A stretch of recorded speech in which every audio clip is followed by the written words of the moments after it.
అందరికీ హాయ్ అండి. ఇక్కడ కనిపిస్తున్న చెట్లని ఇదిగో చూడండి. ఇవి ఏలక్కాయ చెట్లండి. ఇంతకుముందు నేను చూసాను గానీ, ఈ చెట్లని ఎప్పుడు చూడలేదండి. మామూలుగా మార్కెట్‌లో కొన్నాము. అయితే టేస్ట్ ఎప్పుడు చూడలేదండి. ఇప్పుడు చూసాను. తియ్య తియ్యగా, పుల్ల పుల్లగా, ఒగరొగరుగా ఉన్నాయండి. టేస్ట్ బావున్నాయి. ఇదిగోండి ఇది పండుకాయ అండి. ఇప్పుడు పగలగొట్టి చూపిస్తాను మీకు.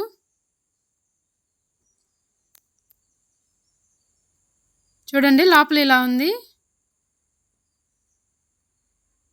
చాలా టేస్ట్ ఉంటదండి ఈ కాయ.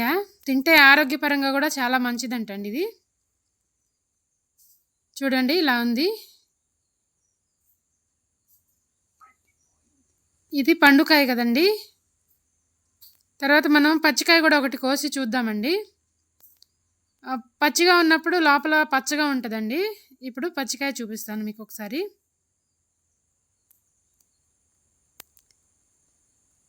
ఇదిగోండి ఇది పచ్చికాయ అండి. ఇప్పుడు కోసాను. దీన్ని గూడా ఒకసారి పగలగొట్టి చూపిస్తాను మీకు లోపల ఎలా ఉందో. ఇది చాలా గట్టిగా ఉందండి. పగలగొడితే గూడా పగలట్లేదు తొందరగా.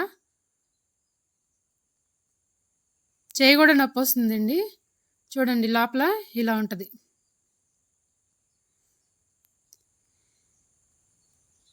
ఇది పచ్చిగా ఉన్నప్పుడు కొంచెం ఒగరెక్కువుంటదండి.